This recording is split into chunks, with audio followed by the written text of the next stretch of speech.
পকী দলঙৰ খুঁটা নিৰ্মাণৰ বাবে খান্দি থোৱা গাঁতত পৰি মৃত্যু হ'ল মটৰচাইকেল আৰোহীৰ। নিশা এই শোকাবহ ঘটনা সংঘটিত হ'ল নগাঁও STC বাছ আস্থানৰ সমীপত কলঙৰ ওপৰত নিৰ্মিত পকী দলঙত।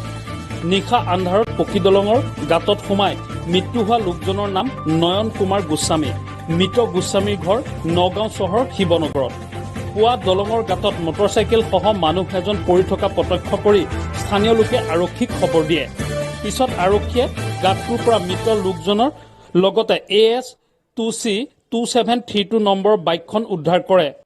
দলং নিৰ্মাণত নিয়োজিত ঠিকাদাৰৰ দায়িত্বহীন কৰ্মকাণ্ডৰ বাবেই নয়ন কুমাৰ গোস্বামী নামৰ লোকজনৰ অকালতে মৃত্যু হোৱা বুলি অভিযোগ উত্থাপন হৈছে।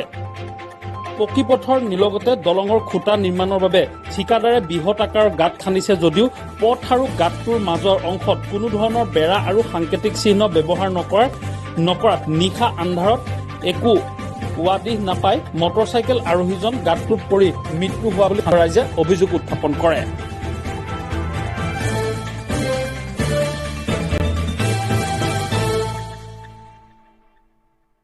এটা খবৰ পোৱা হ'ল যে ষ্টেট স্পৰ্টৰ ওচৰত এখন নতুন যে দলং বনাই আছে, সেই দলংখনৰ ওচৰত এটা মানুহ এজন এক্সিডেণ্ট হৈ পৰি মটৰচাইকেলৰ সৈতে আছে। সেইমতে আহিলোঁ, আহি দেখিলোঁ মানুহজন তললৈ মুখ কৰি আছে।